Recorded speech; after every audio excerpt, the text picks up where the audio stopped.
Shubho Sandhya all my friends. শীতের দিনে সন্ধ্যায় যে চায়ের আড্ডাটা হবে সেটা যদি একটু মুচমুচে পকোড়া দিয়ে হয়, বলো তো কেমন হয়। আজকে আমি তোমাদের দেখাবো দারুণ একটা ফুলকপির পকোড়া। তো চলো, প্রথমে হচ্ছে চাল আর ডাল আমি ভিজিয়ে রেখেছি প্রায় 20 মিনিটের মতো। আর এবার ফুলকপিটাকে আমি ডাঁটাটা আলাদা করে নিয়েছি আর ফুলকপিগুলো এভাবে ছোট করে কেটে নিচ্ছি, হাত দিয়ে ভেঙে ভেঙে। তাড়াতাড়ি ভাজার জন্য আমি এটাকে এই বোটাগুলো ছুরির সাহায্যে এভাবে এপাশ ওপাশ করে কেটে নিচ্ছি। তোমরা চাইলে এভাবে গোটা গোটা করে রাখতে পারো, না হলে এভাবে ছোট ছোট করেও নিতে পারো।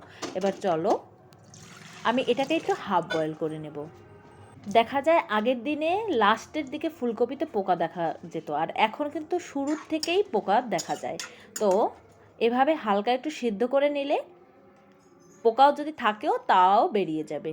এই দেখো, আমি সিদ্ধ করে নিচ্ছি। আর এই দিকে আমি মিক্সিতে করে চাল আর ডালটাকে আমি সুন্দর করে এভাবে করে নিচ্ছি। এবার পরিমাণ মতো নুন, হলুদ, লঙ্কা গুঁড়ো আর সামান্য একটু গোলমরিচের গুঁড়ো দিয়ে হাত দিয়ে এভাবে আমি একটা ব্যাটার তৈরি করে নিচ্ছি। একটুখানি পাতলা করে নেব, সামান্য একটু জল দিয়ে এভাবে করে নিচ্ছি। দেখতেই তো পেলো কতটুকু নিয়েছি। আর এবার ফুলকপিটা এর মধ্যে দিয়ে হাত দিয়ে খুব ভালো করে নাড়াচাড়া করে মিশিয়ে প্রায় 10 মিনিটের মতো রেখে দেবো, তাহলে নুনটা ভালো করে ঢুকবে। আমি যেহেতু প্রথমে সিদ্ধের সময় নুন দেইনি, এবার চলো কড়াইয়ে একটু সাদা তেল দিয়ে এটাকে একটা একটা করে সুন্দর করে ভেজে নেব। এটাকে প্রথমে হচ্ছে 95% আমি ভেজে নিতে হবে। দেখো, সবগুলো আমি এভাবে আলতো আলতো করে উল্টে পাল্টে খুব সুন্দর করে ভেজে নিচ্ছি। আগে যেহেতু হালকা একটু সেদ্ধ করা আছে, এখন আমার আর বেশি সময় লাগবে না। আর এটাতে কিন্তু খুব একটা তেলের পরিমাণও দরকার পড়ে না। এই দেখো, এইভাবে করে আমি ভেজে নিচ্ছি। যেটা এবার আর একবার দেবো এগুলো, তার জন্য এইভাবে 95% করে সেদ্ধ ভেজে নিলেই হবে।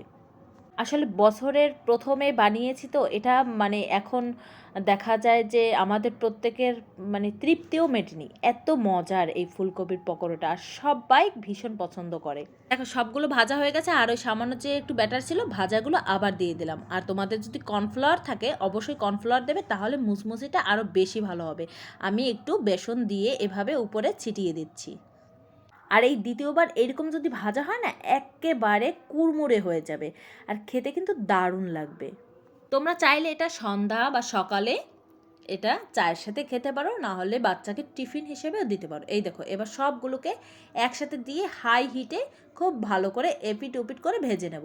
দেখো, খুব সুন্দর করে এই দেখো লাল লাল করে ভেজে তুলে নেব। এবার নাও, একটা ফুলকপি দিয়ে দুটো দুর্দান্ত টিফিন তৈরি করে নিলাম। এবার গরম গরম ধোয়া ওঠা ভাব নিয়ে চায়ের সাথে একটা করে পকোড়ায় কামড় দেবে আর একটুখানি চা খাবে, জাস্ট সন্ধ্যাটা যা জমে যাবে। এবার খেয়ে পিউসোনা রিভিউ দেবে কেমন হয়েছে। তো ভালোই হয়েছে। আজকে এ পর্যন্ত, টাটা।